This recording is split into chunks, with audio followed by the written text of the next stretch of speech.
One of the nicest things about being the MC is that a lot of really remarkable people who I admire tremendously are compelled to interact with me against their will. And I get to meet these remarkable folks. And one of them is our next speaker, Dr. Neil deGrasse Tyson.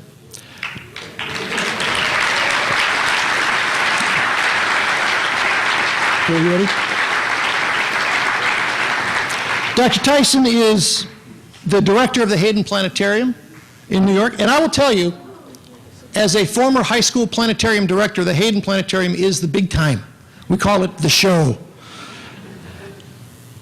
He's written 8 books, but I think his most remarkable accomplishment is that in the year 2000, People magazine named him the sexiest astrophysicist alive.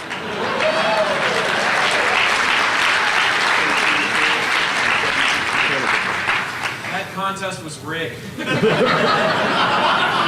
Phil Plait insists the contest was rigged. It would not have mattered, Phil. He did ultimately lose out to Brad Pitt, but we are delighted. We think he's a much better keynote speaker. Ladies and gentlemen, please welcome Dr. Neil deGrasse Tyson. Thank you very much.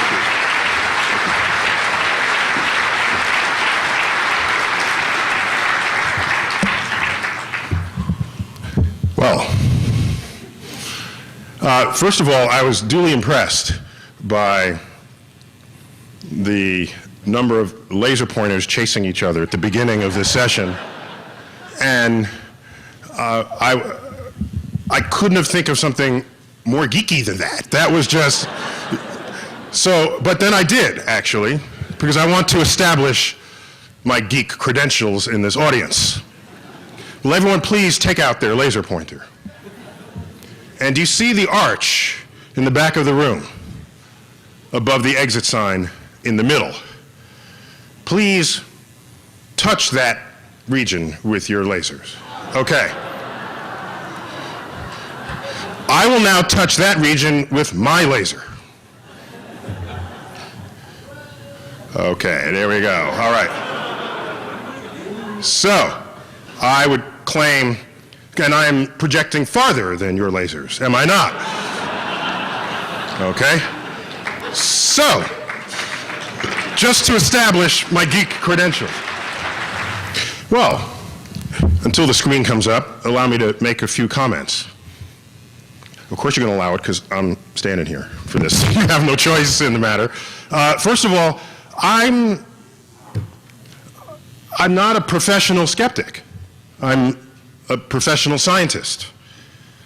And what I mean, the reason why I'm distinguishing that is normally when I'm invited to a conference, I talk about science. And so to now talk about science to people who don't know any science. So now I'm invited to talk skepticism to people who are skeptics. All right, therein was my challenge for this talk this morning. So we're going to leave, you want to leave it with this? Oh, that's good, we're good. We lose a couple of letters on the edges. I could probably live with that. Okay? So that's that one. We'll do that one. Sorry. We'll get there. I need to clarify this People magazine distinction. Sexiest astrophysicist alive. Consider the category, first of all. It's astrophysicists. I don't know who was in the running. Was it Stephen Hawking? You know, I don't know. I don't know. It's hard to get big-headed about that distinction. That's all I'm saying.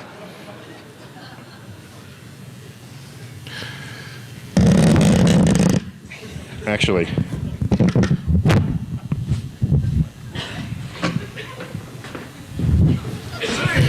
there, we've liberated the microphone. So there's a lot of science and literacy out there, but what I'd rather do is change the title of my talk to this: Brain Droppings of a Skeptic. So the reason why I do count myself among your ranks is because when I do appear in public, and I do talk about science, next come all the questions about Bigfoot, about the moon hoax, about, babies under full moons, about astrology. And so I gotta be sort of up on all of this. So what I'm gonna do is share with you my brain droppings from what I have accumulated over all these years. Some of which you'll know and you'll be comfortable with because you've done it yourself. But I guarantee you there'll be some stuff here you've never thought of or done. Okay? So we agree? We're okay? All right. Now, by the way, often keynote talks such as this are nothing more than like veiled commercials for some book the speaker has to sell. This talk is no different from that thing, okay? No. No, actually, this talk has nothing to do with any of the contents of any of these books. Also, allow me to tell you that I am a scientist, and there are things I could have talked about, but I'm not, because this is a skeptics conference. I could talk about the search for life in the universe, the demotion of Pluto from planet to Plutoid, and I had a little bit of something to do with that, by the way. Get over it, that Pluto is just move on, okay? A Big Bang, dark matter, dark energy, Hubble, Phoenix on Mars, and look, there's a killer asteroid headed towards Earth. If there's time, maybe we can talk about that. But right now, let's get right into it, okay? Brain droppings. There's no coherence to this talk because it's just droppings, okay? You ready? Let's start. UFO sightings, here you go. You ready? Ready, all right. Someone says they saw a UFO. Remind them what the U stands for, okay? Unidentified. Because then they say, I saw a UFO. I say, oh, what did it look like? Oh, it was like a spaceship and it landed from another planet. And I said, you just said you didn't know what it was because you said it was unidentified. And so we have this urge, this irrational urge, which we all know, it's called argument from ignorance, where you don't know something and then you invent something. You go from not knowing anything to knowing everything about it, just by an invention of a comment or a thought. So what I found, when people claim they've seen a UFO, you just get them to describe it. And then you get them to the edge where they then want to say it's an alien. And then you simply tell them, you started out by saying you did not know what it was. End of conversation. You have no evidence to say that you know what it is. Now, here's where it gets interesting. If you want to get abducted, that's the fun part. So, they get abducted. Now they tell you that they were abducted. You tell them, I'm sorry, your eyewitness testimony is not worth anything to me. Because no matter what eyewitness testimony is in the court of law, it is the lowest form of evidence in the court of science. And so you need something better than that.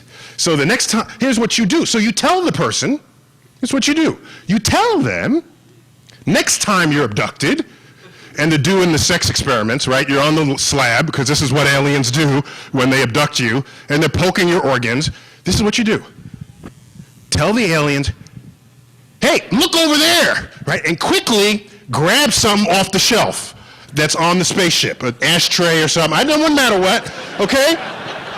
Because I can tell you, no matter if they flew here from another galaxy, no matter what you pulled off the shelf, it'll be some unlike anything we have here on Earth. There is stuff we have among us that was unlike anything else on Earth 5 years ago, 3 years ago, 2 years ago.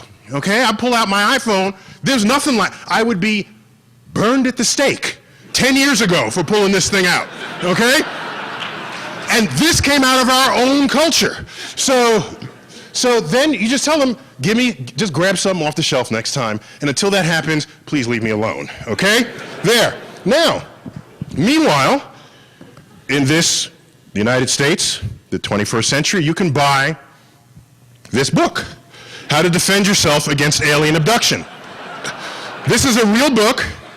I bought it. I read it. and I heeded its advice. I remain unabducted. There's things like, don't drive alone down a dark roadway. There's that kind. The book is all about what not to do. Actually, I think it would be kind of cool to be abducted by aliens, right? I mean, who in here would not want to? You all want to meet the aliens, right? If they're out there, of course.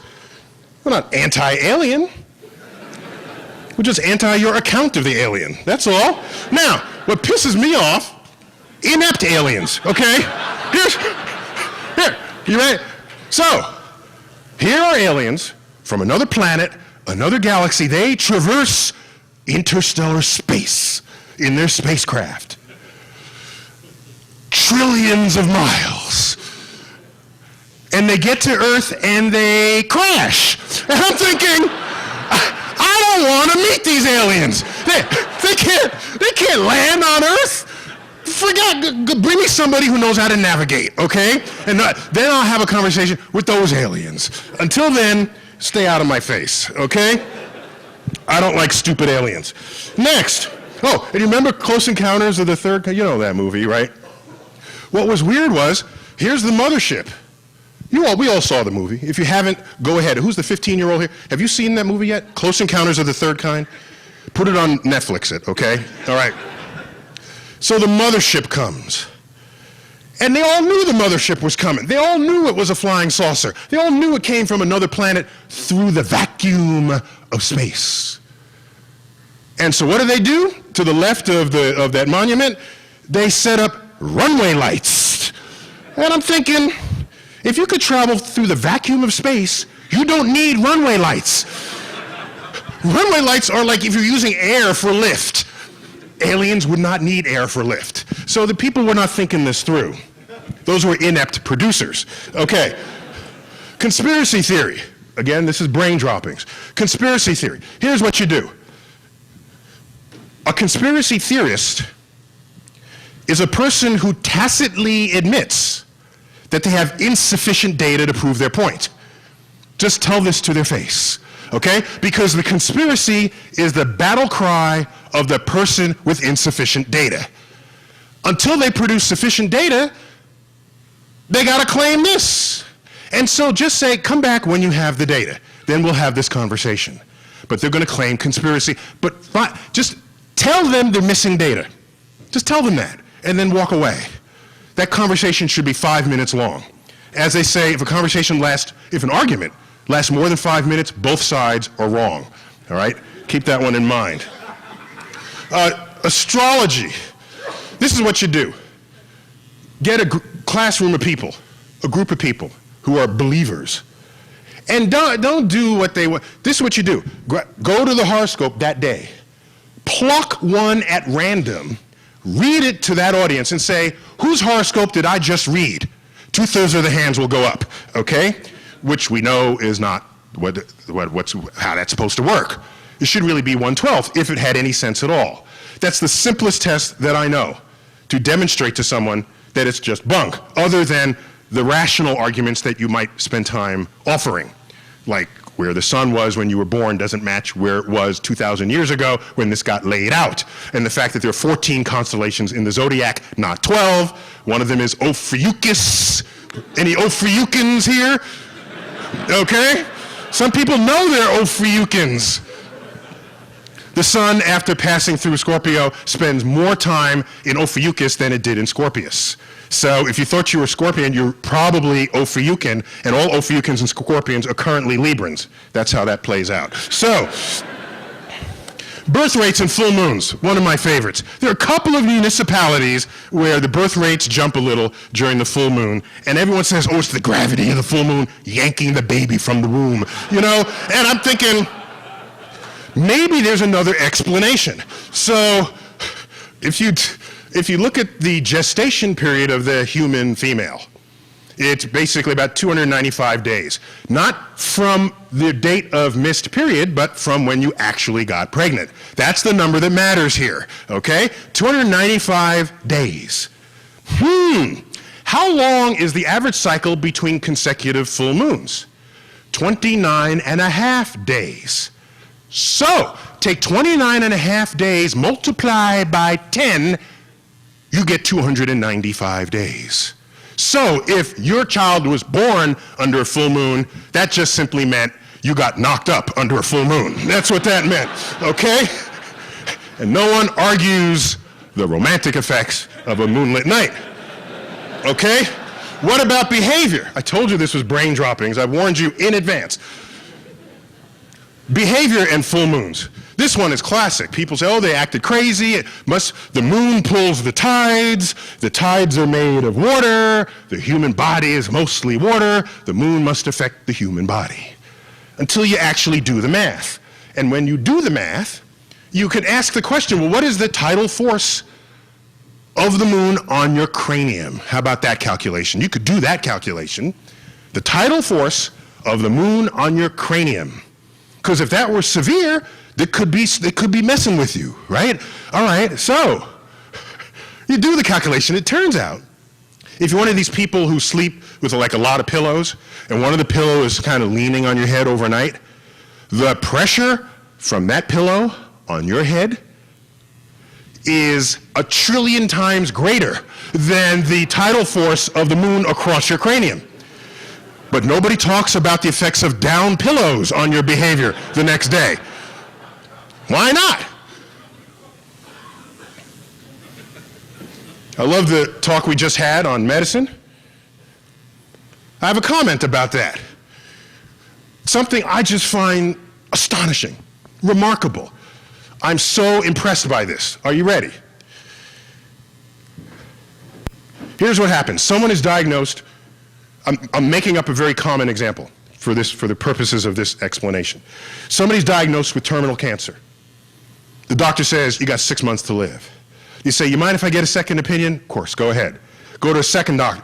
You got 5 months to live. Go to a third doctor. 7 months to live. So basically, you're going to be dead in 6 months, plus or minus. Okay? What happens? You're alive a year later. Okay? You're alive 2 years later. 3 years later, the cancer's in remission. 5 years later, it's gone from your body. You happen to have been a religious person, and all over that time you were praying. People were praying for you. Here's what's astonishing, is that if you are that person, you are more likely to believe that God cured you, this invisible force, creator of the universe, cured you, than that you had 3 idiot doctors diagnose you. I am astonished by this fact. The American Medical Association, is that what they call it, AMA? Has got to be the most powerful organization in the world because no one questions those diagnoses. They'll credit whatever else was going on because they were sure they were going to die. And I can tell you this, I taught physics to pre-med students who became doctors. Not all of them are smart, I assure you.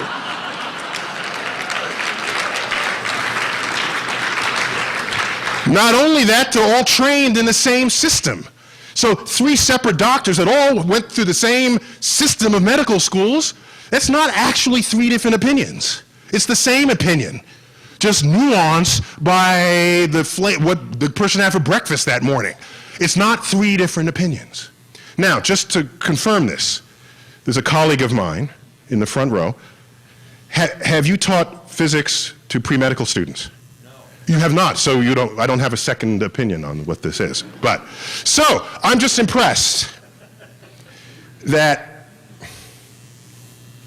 it's impossible for people to think that they just had idiot doctors diagnose them, or that it was a diagnostic failure. I'm sorry, say again? I failed more pre-med students than I failed pre-law. Okay, we have a Physics 101 professor here who said he's failed more students who are pre-med than those who are pre-law. Yeah, it's astonishing. It's astonishing who ends up being our doctors. I got to keep going. I have way more to come, okay?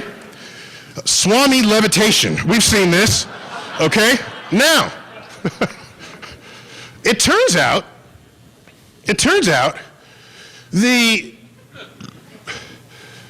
now, don't criticize it.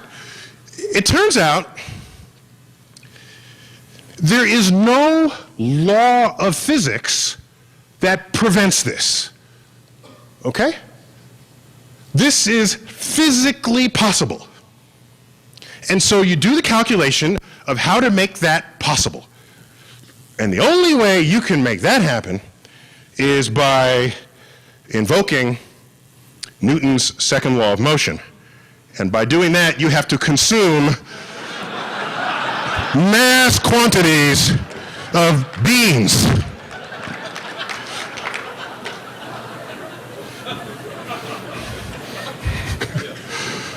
By my count, about 1,000 cans. Then your anal sphincter has to be really tight to hold in the methane effluences that are ready to burst forth. At which point, you let it go, and then you levitate. For as long as you have gas to provide it. That's, by the way, how the space shuttle, not with beans, but it's gas coming out one direction, the recoil goes in the other direction. Now, I found this picture on the internet. This is like combines everything I just said. It's a levitated can of beans. I thought that was kind of cool. The moon hoax. We got people out there who say we never went to the moon. First of all, we should be proud that we live in a culture that has technology so advanced that some members of that same culture are in denial of it. That's a statement of how advanced we are. So we should be a little more sensitive to their disbelief. Because it's astonishing. It's just, we do astonishing things. And some people are so astonishing they just can't believe it. So here's what you do. This, ladies and gentlemen, is the Saturn V rocket. Launching once again, sending gas out one side and the recoil up the other. Just to remind you how this works, I'm sorry I can't point to two at one moment at the same time, but all of this is fuel. And the astronauts are right there, okay? In that little bitty capsule right there. That's where the astronauts are. They're sitting on a controlled bomb.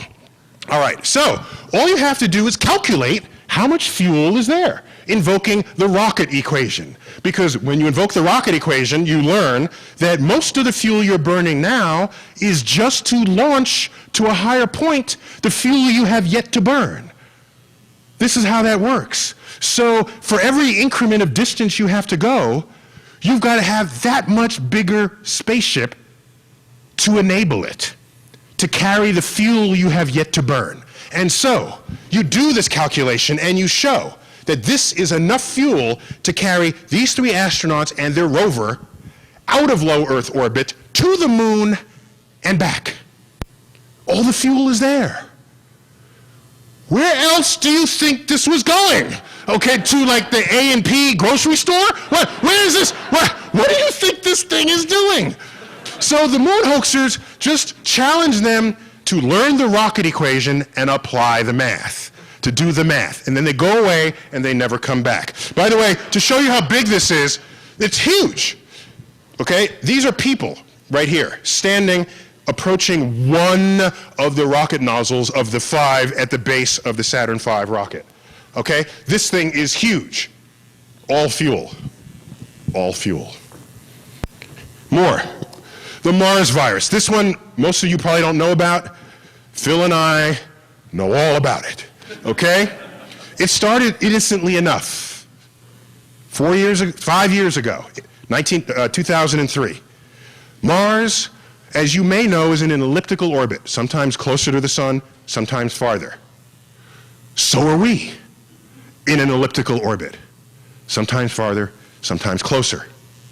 If you look at the combinations of our orbits, what situation do you need for Earth to be closest to Mars? What you want is Earth farthest from the sun and Mars closest to the sun. That pinches that distance at the most you can. And then you get really close. Okay, in 2003, we were closer to Mars than we had been in 60,000 years. Well, all people paid attention to was the word close and the number 60,000 in years. And it just took off. And people said, oh, on that particular night in August, Mars will be the size of the full moon, all right? And so this went on. It even captured page one story, okay? Close up. And in these pages, it talks about you might need sunglasses at night because Mars will be so large and bright. Now, I'll tell you how that worked. You ready? Here's how it goes. Here's how it goes. Where are we now? We're in like Vegas? Which way is west? Anybody know which way west is? That way, thank you. So let me come over here. Now, why did I believe you, sir? Because 20 other hands pointed the same way. It's not that I have that much confidence in you per se, okay? I did a quick average, and it's this way. All right, so here we go. I'm in Vegas. So, yes, we were closer than we ever been in 60,000 years. By how much? Here's how it goes. You ready? I'm standing here, and suppose I did this. You ready? I have never before been this close to Japan. Okay? So it was a little closer than it is any other time Earth and Mars swing around in their orbits. And here's what happens. That started on the internet. Every August, the same news story circulates. They forgot that it only happened in that year, and they forgot that it was a nothing event anyway. So you're going to see it again. I call it the Mars virus, because people want to send it around. Fear of numbers. Oh, don't get me started, okay? Again, 21st century America, people who make the iPod, people who launched the Saturn V rocket. This is the country we live in, except 80% of all the buildings on Broadway in Manhattan, I could have done it for any street, but I did it for Broadway. 80% have panels that look like this. There is no 13th floor. Not only was that true in 80% of the buildings in New York, it's true of this hotel. So what does it say for our future when we have people afraid of a number? What does that mean? I don't know, but it scares the hell out of me. Not only that, we fear negative numbers. Why do you have to go into a hotel, go into an elevator of a tall building and it's 5432 lobby SSB SSB. Can I buy a vowel, please? I don't know what the hell these things are. They're afraid to go negative. Just say -1, -2, -3. People are afraid to do that. They're afraid to do that on financial ledgers. The number is in parentheses. It's like, what's your problem? We got a symbol for this. It's called negative. So I worry that too many of us fear numbers for the future of America. Now, future of America is not secure. It's not. I worry. We're fading. We're fading fast. We're fading. Check this out. You go around the world, there have been famous scientists in the past, in all the countries. Any country that had an academic tradition, they've had famous academics, okay? At one point or another in the past. Go around the world, how do people honor their scientists? They put them on money. There you go. You put them on money so that everybody can see it, so that everybody is reminded of how important these people are. Everybody. We actually have a scientist on our money. Where's the fellow who just spoke? Where did he go? Did he leave? Did he have to leave? Where did he go? The fellow from The Guardian. Oh, way in the back. Okay. Do you remember who was on the £1 note? And not anymore, it doesn't exist anymore. Do you remember who was once on it when it once did? That's okay, because you're a medical doctor. That's fine, I'll forgive you. It was Isaac Newton. And you don't put the famous scientist on bills that are uncommonly transferred. You do it on the common bills, okay? The £1 note was Isaac Newton. Isaac Newton. Einstein is there. I got a whole collection of this money. I only show you a sampling here. Einstein is in Israel, where all the folks who are honored. We haven't honored any scientist. Yes, Ben Franklin is on the $100 bill. Yes, he was a scientist. But there's not a trace of that fact anywhere printed on that bill. There's not even so much as a key on a kite string, okay? He's there because he was a founding father, not because he was a scientist. Wouldn't it be kind of cool if Americans knew that Ben Franklin invented the lightning rod, that he had one of the most important treatises in electricity and magnetism in his day that was read world over? Wouldn't it be kind of interesting to know that he saved lives by putting lightning rods on homes and on churches? Wouldn't it be kind of interesting to know that he was criticized by some pastors for thwarting the will of God?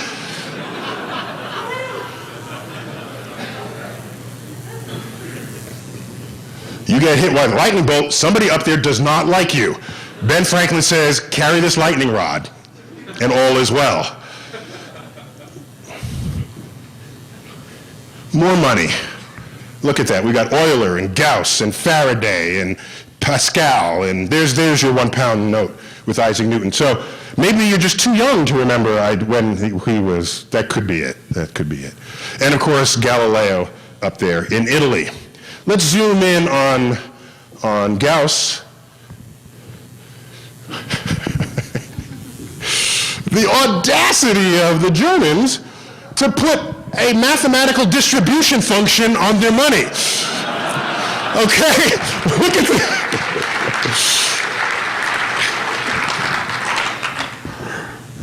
the day we have a mathematical function on our money, then I know we've been saved. But until then, excuse me.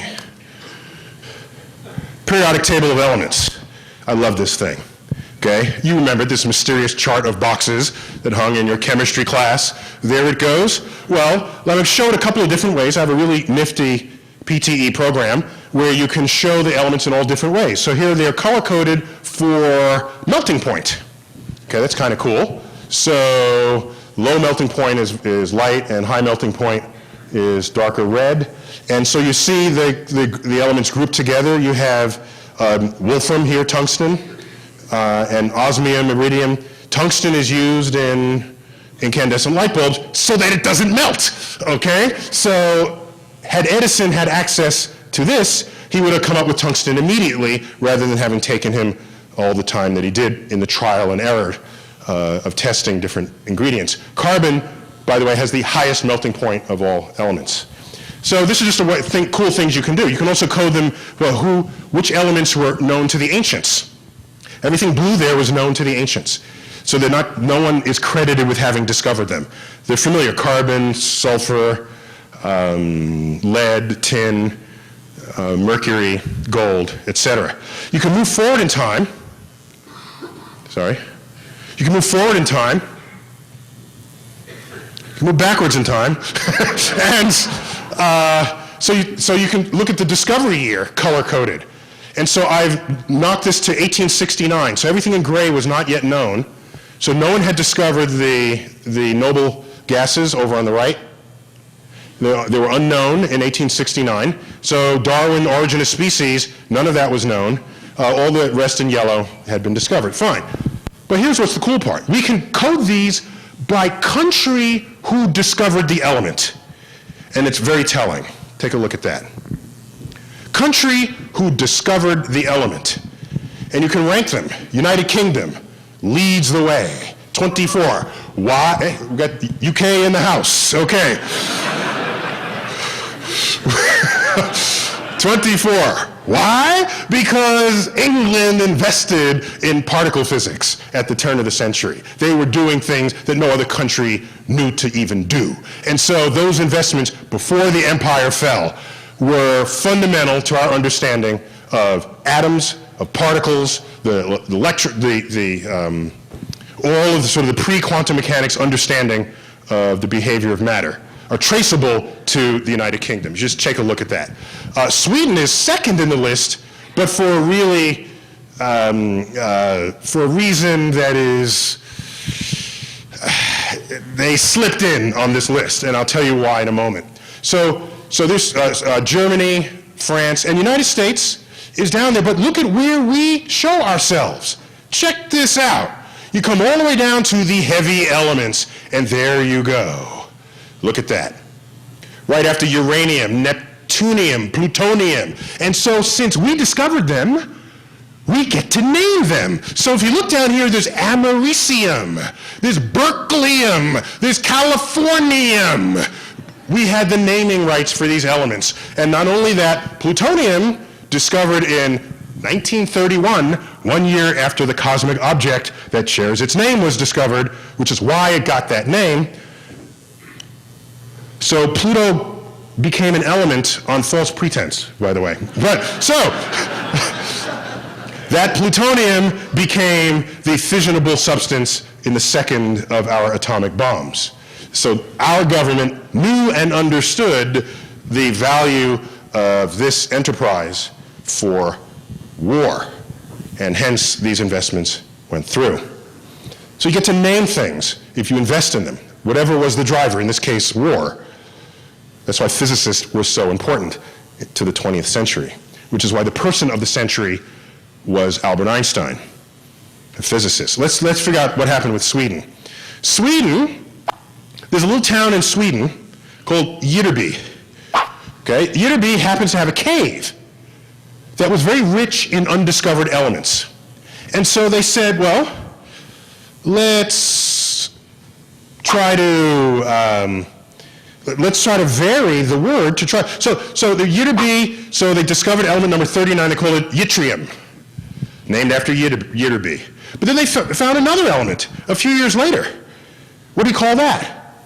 Well, it's ytterby, let's call that terbium. Okay? Then they found another element. How about erbium? Okay? And then they had ytterbium. Okay? Then they're like saying, all right, enough is enough. All right? So, but they were still discovered up there in Sweden. Where is Sweden? It's Scandinavia, so we call it scandium. Okay, so all these elements came out of this one cave in Sweden. And so that upped their numbers higher than it would otherwise be. So these are just naming rights where when you invest in society and culture, you get to name your products. Is there a cost to society if you don't? I think there is. Yes, there is. A bad cost.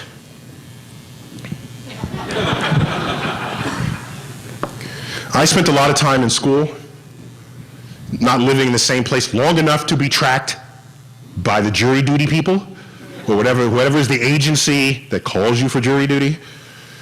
I finally got called. It was walking distance from where I live. I live in Lower Manhattan. And so there I was, proud to serve. At the time, I was teaching at Princeton in the astrophysics department. In fact, a seminar on, in fact, the evaluation of evidence and what that meant. So I'm there, you know, and they get to the Q&A part, okay?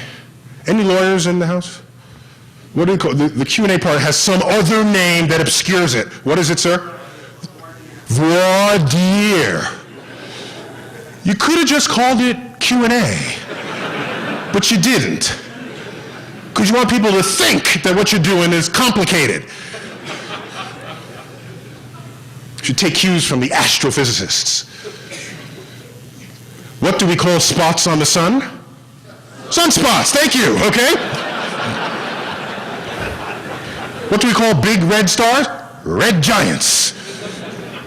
Regions of space, you fall in, you don't come out, light does a black hole. Origin of space-time, Big Bang. We are simple people in astrophysics. The universe is complex enough. I'm not going to lay down a lexicon so you think what we're doing is more complex than it actually is. Had to get that off my chest. I'm sorry. The voir dire part. The lawyer asks me, I see you're an astrophysicist. What is that? And everybody's listening. Everybody's listening. I'm there eager to serve. And I say, well, so you take the laws of physics as discovered on Earth, apply them to the cosmos. It's okay. And I say, it says here you teach at Princeton. What do you teach? I said, well, I teach a course on the evaluation of evidence and the relative unreliability of eyewitness testimony. And I was out.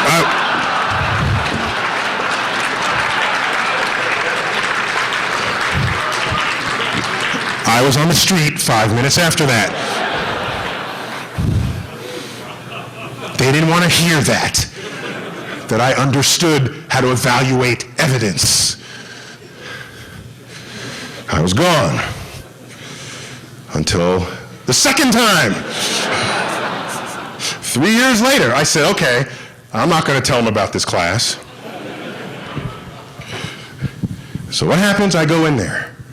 I make it to like the top 15. They're taking it down to 12. I made the first cut. So we're all squeezed into the box, and there's like a couple of extra chairs next to it. And the defendant is there, sitting right there, with the lawyer and the judge. And I forgot what this part is called, sir. I don't know what it's called, but the judge reads the facts of the case. Maybe there's another French word for that. Okay.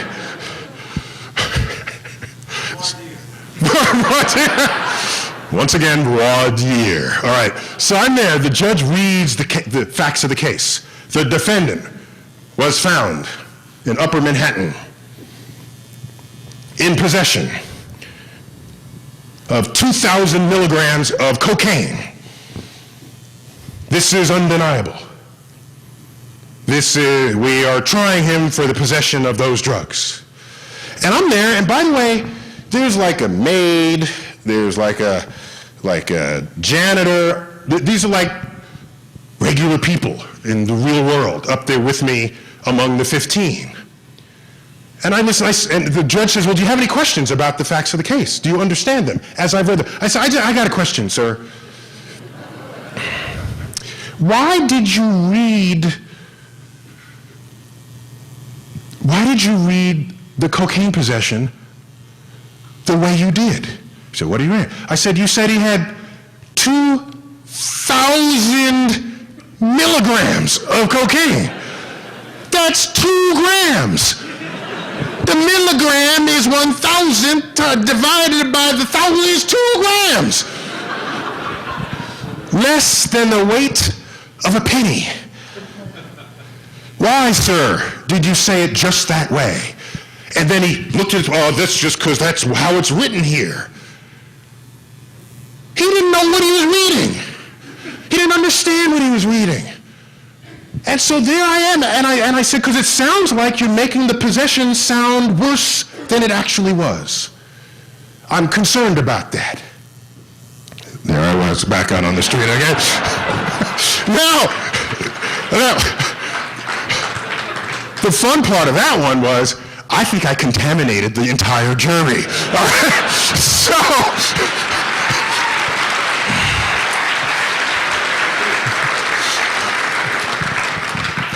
I have still yet to serve jury duty.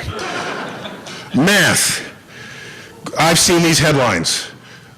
Very depressing. Half the schools in the district are below average. Okay. Kind of what an average is, isn't it? Kind of, sort of, you kind of need about half to be below.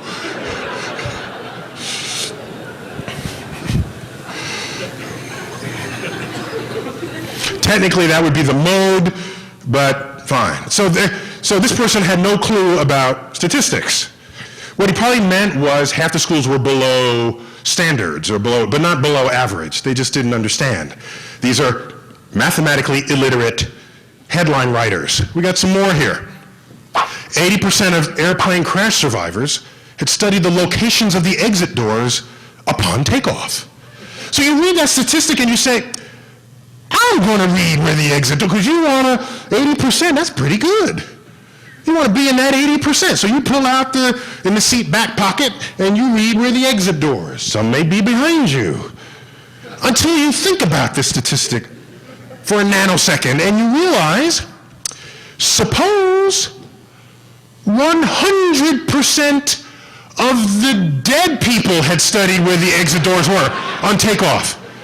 You would never know because they're dead. So this is a completely meaningless statement. You don't know what the dead people did. And until you do, you can't use this information. Here's one. The state lottery is a tax on the poor. We've heard this one, because poor people spend a disproportionate fraction of their salary on the lottery and on Vegas, no doubt. Okay? I thought about this. I tried to believe this, but I don't. The state lottery is not a tax on the poor. It's a tax on all those people who never did well in mathematics. That's what it is. Don't underestimate that. Why are there all these news stories about the subprime lending disaster? Okay, they talk about predatory lenders and the economy and this and that. Why isn't it just that the people who borrowed the money couldn't do the math? Couldn't say, what happens if the interest rate goes up? So it's really a math illiteracy problem. Not any other kind of problem, because therein is the defenses that you can put up against the charlatans of the world. I got one. This shows up even in news copy. This is Bayer, the folks who make Bayer aspirin. This was an actual advertisement that was taken out in a magazine called Physics Today, and here's what it says. By the way, they're boasting that their scientists actually go into schools to get kids excited about science as part of their job to do so. It says, you're on. Try to get them interested. Oh, by the way, they show a black kid and a girl, okay? So in their mind, these are the challenging cases, okay? The black people and the girls, okay? And I thought, like, who's president of the United States? Is he black or a girl? No, I don't think so. Okay, he's neither of the two. So, okay. Ron, try to get them interested in why lighter things fall faster than heavier things. And how? Come on, it's your turn. So these are just, so they actually did eventually fix it. And so now it says, try to get them interested in why lighter things fall as fast as heavier things. That's what Galileo, that's the Galileo experiment. They finally fixed that. Okay. Moving on. Okay, now, what's odd is I haven't said anything yet. It's just his name.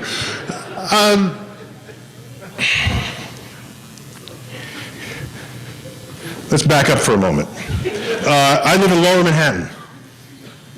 I live closer to ground zero than the height of the towers. And I was there September 11th. And these are frames from my camcorder outside my window. The North Tower is on fire. If you look very carefully in that picture, you might not be able to see in the back row, but the South Tower had just been hit, and you can see some material punching forward.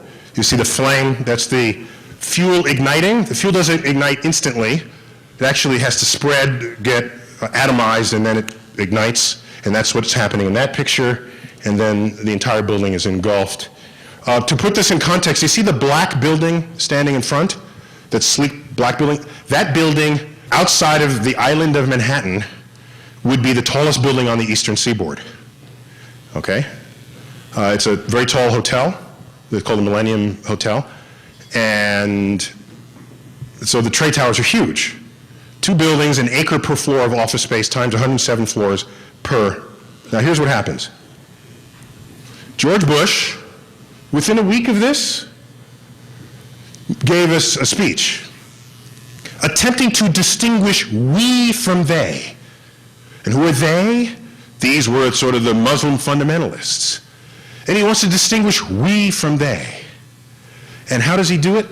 He says, okay?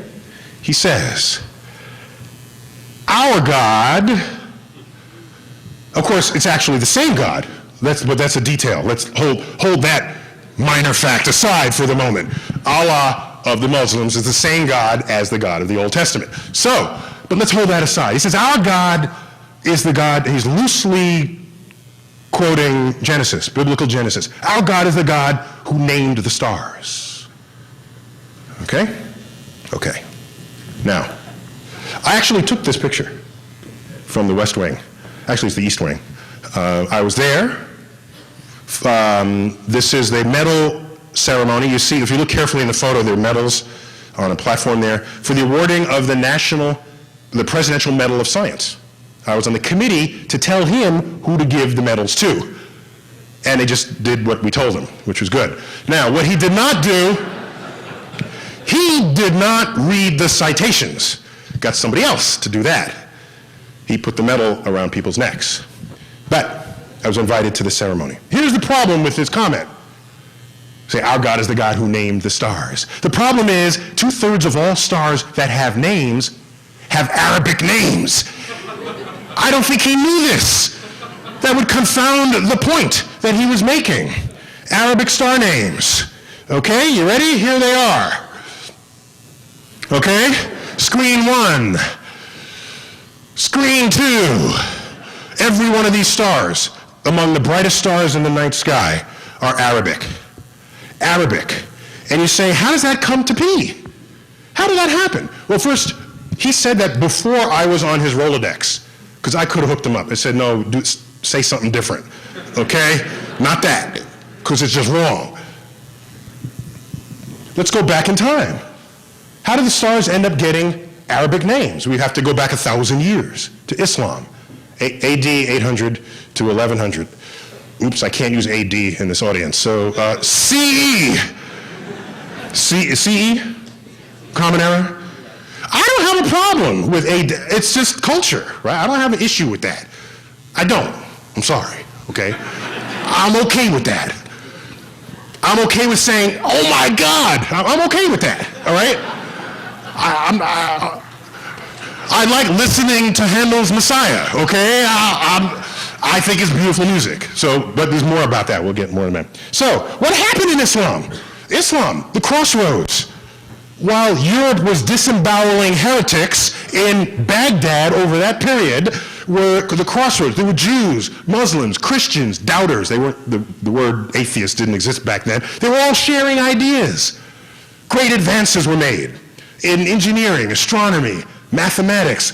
These 3 words are Arabic words: algebra, algorithm. Our numerals are called Arabic numerals. Those are the numerals we use. All traceable to that period because they basically invented algebra there. Okay? That went on until the 12th century.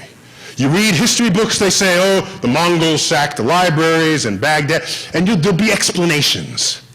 What they tend to leave out was another force at work, and that was the efforts of this man, Al-Ghazali, who was a Muslim cleric, who was to Islam what St. Augustine was to Christianity. What he did was he took all these ways people were practicing Islam, put them together, codified it, said, this is what you need to do to be a good Muslim. Okay, just as what Augustine did, which included how to exactly burn the witches, that kind of thing. So it was all in there. It was all in there. And in there was the statement that manipulating numbers was the work of the devil. And that cut out the kneecaps of the entire mathematical enterprise of that period, because he gained cultural power and political power with his philosophies. And you know something? Islam has not recovered from that since. And there have been times when it has risen to great cultural force. In Spain, Islam rose to great cultural heights. No scientific or engineering discoveries in that period. It's tragic. How many Muslims in the world? There's 1.3 billion. Billion. Let's do some analysis. The Nobel Prize, 1900 to 2007. Okay? Let's take a look at how many Nobel Prizes were won by the Jews. How many Jews are in the world? 15 million tops? Let's take a look. Doing it for the sciences, of course. Biomedical chemistry, physics, economics, 25%, 1/4 of all Nobel Prizes in the sciences have gone to Jews. I saw two people in the back going a high five back there. The Jews did not invent the high five, okay? I just want to make that clear. Let's understand that one, okay? Do something else. Just No, we're happy to share the high five with you. So, let's look at practicing Muslims. Are you ready? Here we go. 0, 0, 1, 1. And in fact, the one in physics was a Pakistani Muslim, not a Middle Eastern Muslim. And if you count economics as a science, it's like 1, 1.5, 2, 0.3% of the total. You want to look at the relative impact? Relative impact, here it goes. The Jews have won 80 times more Nobel Prizes than the Muslims, and they are 1/80th of that population. That would be 6,400 times the impact. I lament, I celebrate the Jews, but I lament what might have been discovered had 1.3 billion Muslims had the cultural drive to discover as what happened 1,000 years ago. If that had been the case, they'd have every Nobel Prize. If that tradition had continued, but it is gone. It's not there. And that is a loss to the world, especially given the legacy that it had enjoyed 1,000 years ago. So I fast forward to the United States of America, early 21st century, and I ask what forces are operating to somehow squash our scientific curiosities, and then you find billboards like this. The Big Bang Theory, you've got to be kidding, signed God. Okay. Now maybe we should be impressed that somebody actually spent money to pay for the billboard. Well, here's one. Here's a bumper sticker. This one is more sort of an intelligent design bumper sticker. It says, "The Big Bang Theory, God spoke, and bang, it happened." So that puts God like right before the Big Bang, where we have no clue. Well, what that is signs of intelligent design, this movement. You're all familiar with it. You all tracked the stories. But it's not just innocent meanderings. It actually affects, for example, advertising. All right, a 2004 ad campaign for an SUV. In the world of rugged SUVs, it's survival of the fittest, right? But then the intelligent design was gaining power, and then what happened to that same ad a year later? You ready? Its features are nothing short of a miracle, right? So it affected advertising. Now, I think intelligent design gets a bad rap. It gets a bad rap. And let me explain. Let's go back in time to an unimpeachably brilliant scientist, Claudius Ptolemy, author of Almagest, the pinnacle of the geocentric understanding of the universe, appears in that work. An Arabic name meaning the greatest, protected in the Middle East while Europe was in the Dark Ages, and so translated into Arabic at the time. Ptolemy wrote, as he was coming up with these epicycles, he looked up and said, "As I trace at my pleasure the windings to and fro of the heavenly bodies, I no longer touch earth with my feet. I stand in the presence of Zeus himself and take my fill of ambrosia." He's driven to poetic utterances in the face of not fully understanding what the planets are doing. That's intelligent design. He's crediting Zeus for what's going on, even though he doesn't understand it. Galileo is not, doesn't write that way. He's more candid about his ignorance. Every time Mars comes around, it tugs us. Every time Jupiter comes around, it tugs on Mars, which tugs us. And you have this system that gets impossibly complex for Isaac Newton at the time.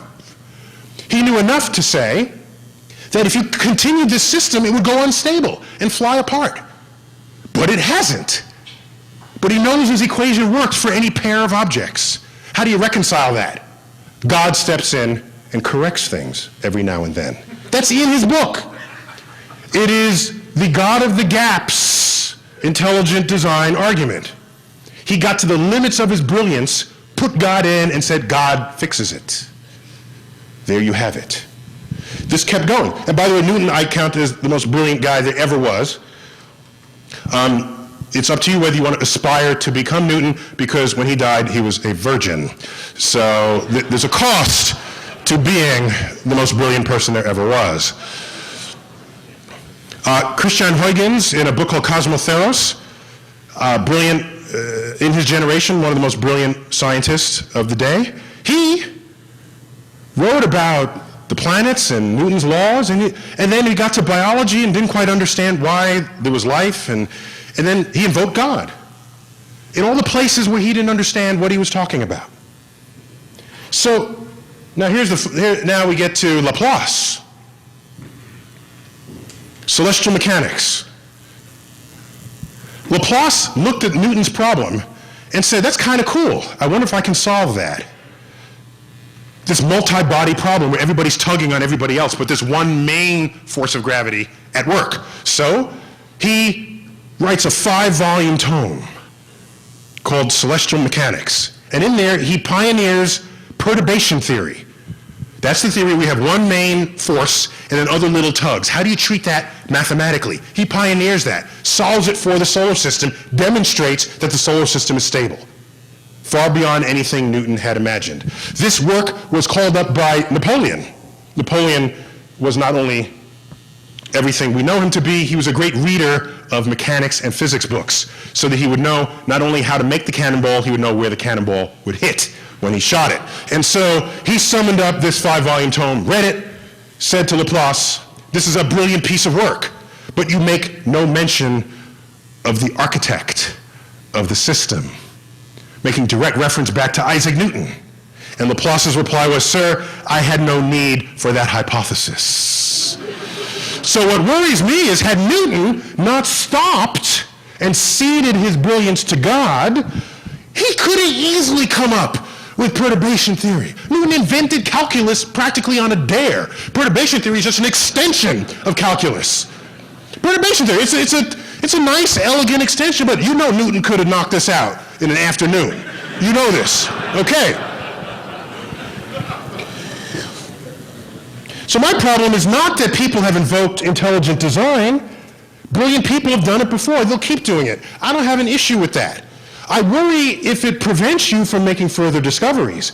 I don't want the intelligent design person to be the one looking for the cure for Alzheimer's, because they'll get to their ignorance and say, well, not only can I not figure this out, no one else in the lab will figure it, no one else who will ever be born will figure this out. It is intelligently designed. Then that person is removed from the set of people who would solve that problem. And so I say, sure, there's a lot of beautiful things in the universe, but don't sweep under the rug the fact that you have evidence of stupid design. Completely stupid design. Stupid. Stuff no one would come up with. Nobody. Okay, look at humans. There's leukemia, hemophilia, sickle cell, multiple sclerosis, epilepsy, Parkinson. We have a narrow view of the electromagnetic spectrum. We're practically blind compared with what's out there. By the way, if you could see microwaves, everybody's cell phone would be like a glow, you know? And you could say, what's that in your pocket? Are you enjoying the show? You know, you have total access to radiation of all wavelengths. We exhale most of the oxygen we inhale. It's a very inefficient process. That's why you can breathe in and out of a paper bag and not suffocate. You can keep that up for like 20 minutes. This goes on and on and on. We can't detect deadly ionizing radiation, radon. We can't smell CO or CO2. Mosquitoes can smell CO2. We can't. Okay? I'm not asking for much here. Okay? What am I asking for? We eat, drink, and speak through the same orifice in our body. guaranteeing that some percentage of us will choke to death every year? We can do better than that. Dolphins do better than that. They breathe through a hole someplace else.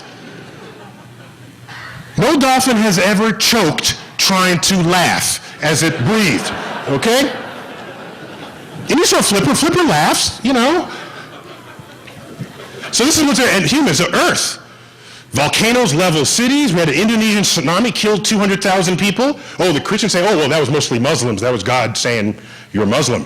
Until you look back at 1755 at Lisbon, the holiest city, one of the holiest cities in Europe at the time. It was Sunday morning, All Saints' Day, 10 o'clock in the morning. Everybody was in church. And a magnitude 8 earthquake struck Lisbon, killing 80,000 people, mostly in churches as they worshiped. That was basically the birth of the modern atheist movement, is traceable to that event. Okay, that's true. Voltaire and all these guys wrote inspired by that event. Floods, tornadoes, lightning strike. We can't live on 2/3 of, people talk about Earth as some cradle for life. Excuse me, 90% of all life that ever lived is now extinct. If you actually look at the evidence, it's clear that Earth is actually trying to kill us. The universe. Most planet orbits are unstable on very long time scales, longer than what Laplace would show. We're about to collide with Andromeda in 7 billion years, so don't worry about that one just yet. It's a one-way universe. A supernova could go off and fry our ozone layer. I'm just saying, if you look, you don't have to look hard to find out everything in the universe that's stupid. Stupid defined by not good for us. Okay? And so if there is a designer, the designer is equally stupid as intelligent. You have to accept that fact. I like the ball socket in the shoulder. That's a good idea, right? You can move it around in a circle. Can't do that with your knee. Okay? Your knee doesn't bend this way, not on purpose at least. But your shoulder can do, that's a good, I like that design. I call that intelligent design. Something I would call stupid design is like, what's that going on between our legs? Got like a sewage system mixed with an entertainment complex. You know, it's like bad design. Bad design. Okay. We're winding down here, okay?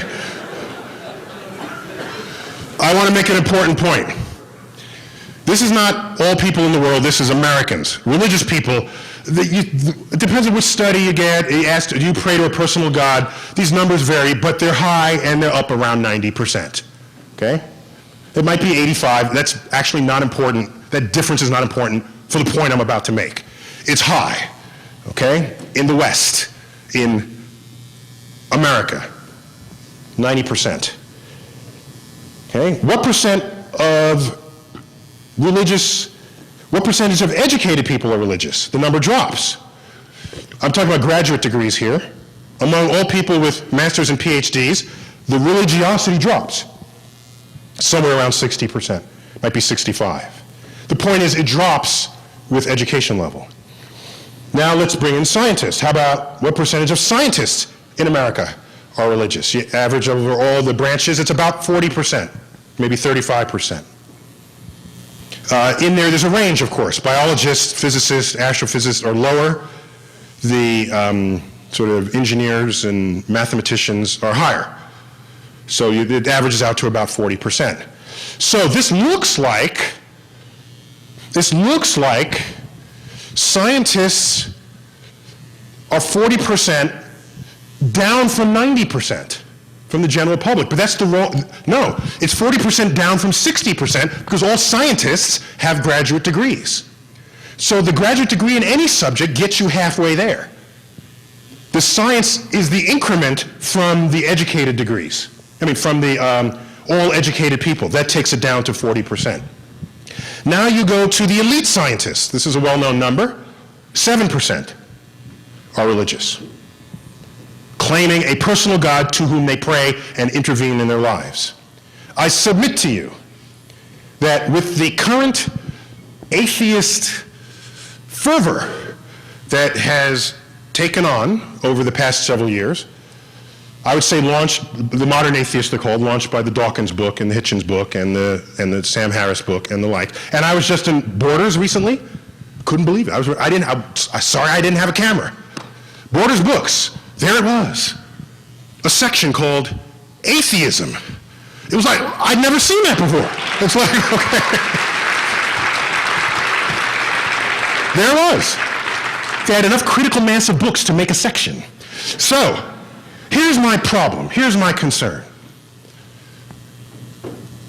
When you're educated, and you understand how physics works, and you're mathematically literate, and you understand data, and you understand experiment, and you go up to someone who doesn't have that training, and they are religious, and you ask them, why are you religious and believing in invisible things that influence your life? What's wrong with you?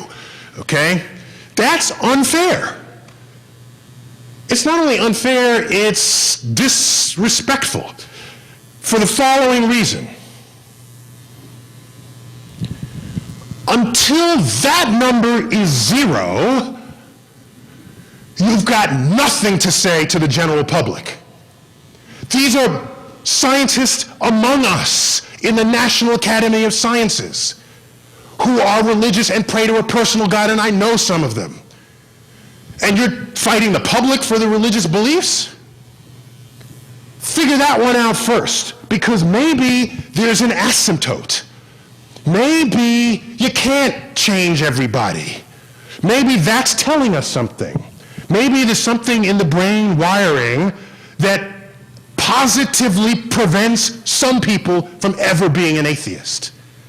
And if that's the case, in a way, they can't help it. And you'll never know it because you're not one of them.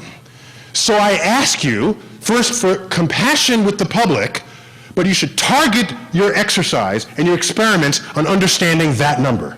Because that's not 0. Yes, it's low, but it's not 1%, it's not 0.5% or 0.1%.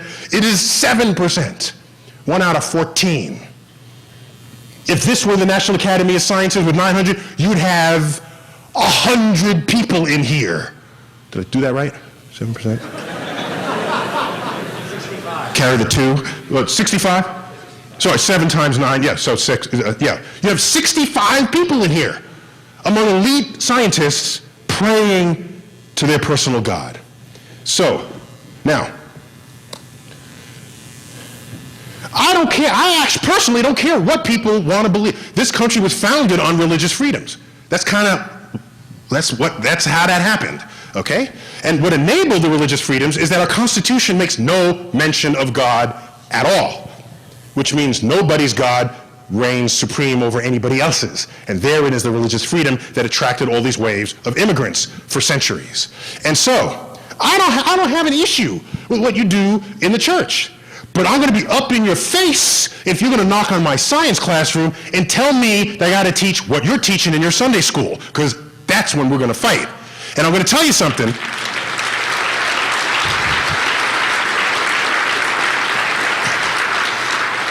There's no tradition of scientists knocking down the Sunday school door, telling the preacher, that might not necessarily be true. That's never happened. There are no scientists picketing out front of churches. There's been this coexistence forever. So to have the religious communities knocking down the science door, there's something wrong there. And I think back to Al-Ghazali and the 12th century and the fall of that intellectual empire. And it's got me scared in America. Do you remember that case in Jersey where this middle school kid, forgive me, I forgot his name, I met him, Matthew LeClaire, do you remember this? In his history class, the teacher was saying that Jesus is the only one and true Savior, and Christianity is the only one and true religion, and if you were not, you were damned to hell. And he pointed to a Muslim girl and said she's damned to hell already, it's too late for her, and that Noah's Ark carried dinosaurs on it, and that the Big Bang and evolution are not scientific. He recorded this and submitted it to the New York Times. And it became a whole expose on this teacher. And then what happened? The ACLU came out, and separation of church and state, and it's a violation of the separation of church and state. And I said, I don't normally get in those arguments, because I got the universe to worry about. I I let that go. But then I thought, no, people are missing something here. It's not a case of a separation of church and state. It's not. It's not. Okay? I looked at the comments and the transcript. I ignored the part about Jesus being your Savior. I ignored the part about Christianity being the one and true religion. I paid attention to the statement that Noah's Ark carried dinosaurs, okay? And so, I said, I wrote a letter to the editor of the New York Times that they printed, and I will read to you. To the editor, people cited violation of the First Amendment when a New Jersey school teacher asserted that evolution and the Big Bang are not scientific and that Noah's Ark carried dinosaurs. The case is not about the need to separate church and state. It's about the need to separate ignorant, scientifically illiterate people from the ranks of teachers.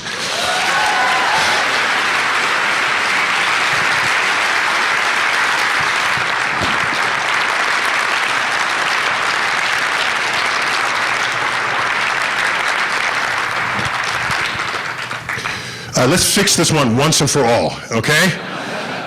Let's just fix this, okay? Once and for all. Yes, Einstein and God were like that, okay? It's like God doesn't play dice with the universe. It turns out God does. That's what quantum mechanics is all about. He was wrong about that, okay? He mentions God a lot. And so all the religious people like claiming him because he's famous and he's unimpeachably smart. And if you get famous, smart scientists in your camp, that boosts your camp, okay? But let's straighten this out once and for all. Here's a letter from Albert Einstein. In his later years, 1954, a couple of years before he died. It was, of course, a lie, what you read about my religious convictions. A lie which is being systematically repeated. I do not believe in a personal God, and I've never denied this, and have expressed it clearly. If something is in me which can be called religious, then it's the unbounded admiration for the structure of the world so far as our science can reveal it. Case closed. So anyone says Einstein was religious, just show them this letter, okay? I'm way over time. I went way long.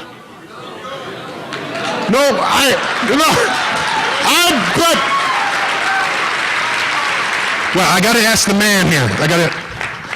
Are we? Keep going. He's okay. We got the keep going sign. All right. I'm sorry. I got something here I got to get off my chest. Another one. You ready? A cosmic perspective. I'm going to tell you something that Phil and I live and breathe. Some people in the public have read enough to feel it as well, but not enough people. But there's a twist at the end. Bear with me. There's a point to this, okay? This is the number 1. 10 to the 0. But you're all geeks. You know what that is. 10 to the 0 is 1.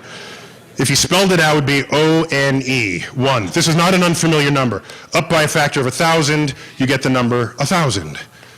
Metric prefix, kilo. Kilo.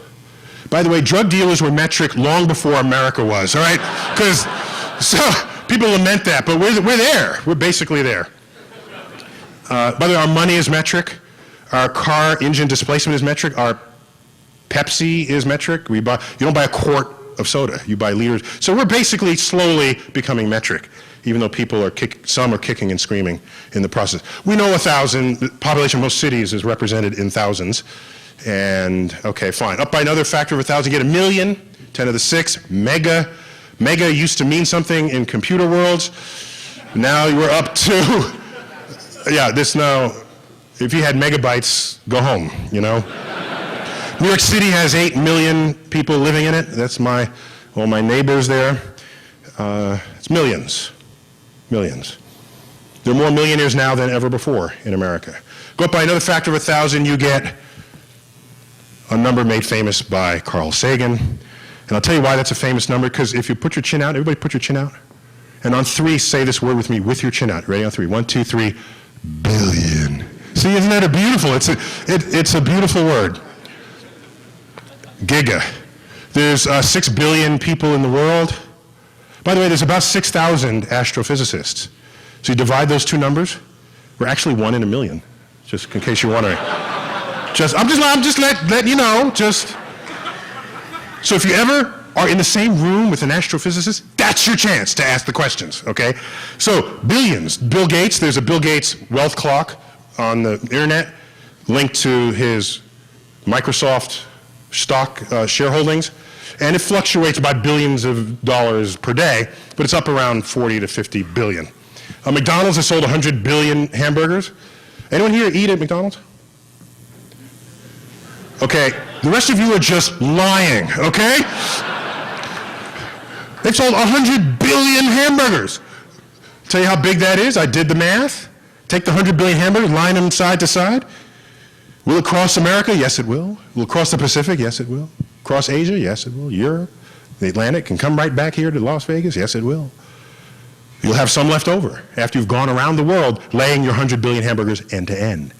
What will you do the rest of them? You'll go around the world another 51 times. You still have some left over. What do you do with those? You're bored with going around the world, so now you stack them. How high a stack can you make after you've been around the world 52 times? You can make a stack high enough to reach the moon and back. And only then would you have used your 100 billion hamburgers. This is terrifying news to cows. Okay.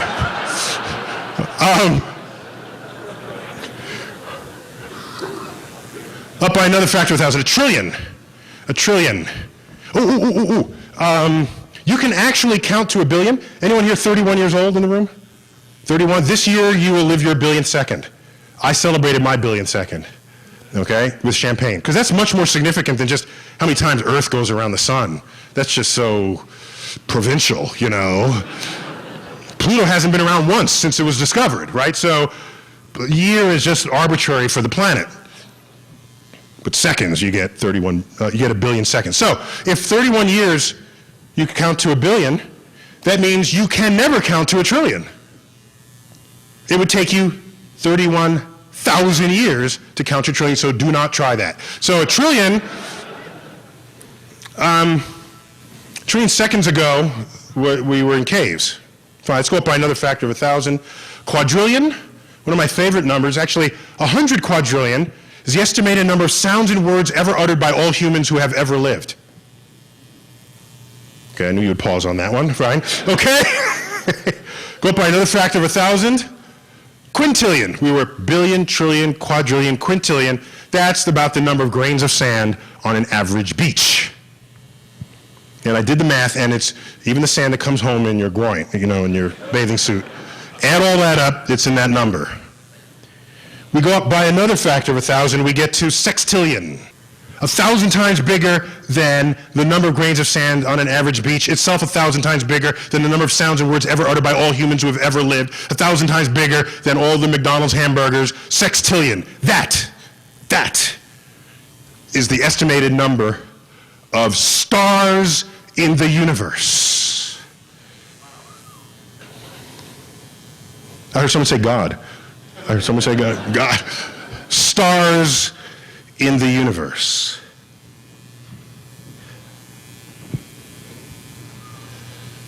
It's staggering. Are we alone? Probably not. Unless you're inexcusably egocentric, especially since you look at what we're made of. If we were made of some isotope of bismuth, you'd have an argument that maybe we were rare in the cosmos. But we're not, okay? Let's look at the universe. The number one ingredient in the universe is hydrogen, helium, in order, oxygen, carbon, nitrogen, and the most famous element of them all, other. Okay, now, life on Earth. Number one ingredient of life on Earth. Our biggest molecule is water. H2O, what's in water? Hydrogen, number one element. Helium, by the way, is chemically inert. We don't have it, okay? You can inhale it and sound like Mickey Mouse. That's about it. Okay, next in life, oxygen. Next, carbon. We are carbon-based life. Next, nitrogen. Next, all together, class? Other. There we go. We are one for one the ingredients of the universe. Not only that, carbon is so chemically fertile, more molecules can be constructed with the carbon atom than all other molecules combined. So it's not surprising that the most complex chemistry we know, called life, is based on it. And all these science fiction stories, well, how about silicon is right below carbon on the periodic table, so why can't we make silicon-based life? Carbon is 5 times more abundant in the universe than silicon. You don't have to invoke it in order to say there's life out there in the universe, using Earth as some kind of template. The point of all this is we had a space show in New York that zoomed out from Earth. Earth got little, solar system got little, Milky Way got little. You lost it. You learned that we're part of the universe. The ingredients are in us, we're in the universe, and we're just all out there in space. The next week after we opened, I got a letter from a professor of psychology at the University of Pennsylvania. Okay? What did he ask me? I'll read it to you. I'm an assistant professor of social cultural psychology at UPenn. I'm writing to discuss the possibility of a research project in collaboration. My research focuses on the psychological experiences associated with feelings of insignificance. It's a bummer of a job there, man. Okay? I recently saw the space show at the planetarium, and needless to say, it was the most dramatic elicitor of feelings of smallness and insignificance that I have yet encountered. I submit to you, he has an issue with the universe because he came into the room with a needlessly and unjustifiably large ego to begin with. If he understood how we fit into the cosmos, you can actually celebrate that fact, that it's the human mind that came up with the laws of physics that gives us an understanding of it. You can celebrate that fact. You can celebrate the fact that my molecules are up there and that we all came from stars.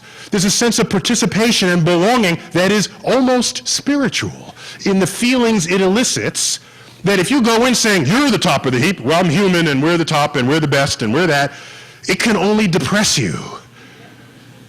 And so, by the way, of course, you learn in biology, 1 centimeter of your lower colon lives and works 100 billion bacteria. So who's really in charge of things when you think about it? Just think that one through. My last 2 slides. In the Bible, there's this phrase, and the meek shall inherit the earth. This is in Psalms. The rest of that goes, and live in a world of peace, actually. So it associates peace with being meek. That stands to reason because meek people don't bomb cities, okay? So there's a correlation to that fact. But I went back to the original Hebrew, and I studied enough Hebrew to translate this directly, and they mistranslated. They got it wrong. What it really says is, and the geek shall inherit the earth, okay?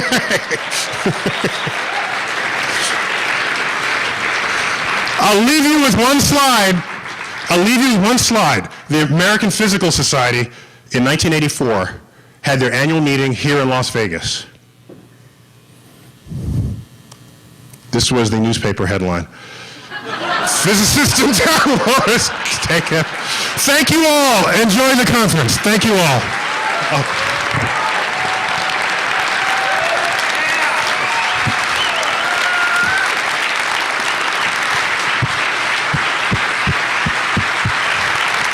We hope we will remind you of how grateful we were to hear your words and how much we hope to see you again. Thank you, sir. Thank you. Thank you very much.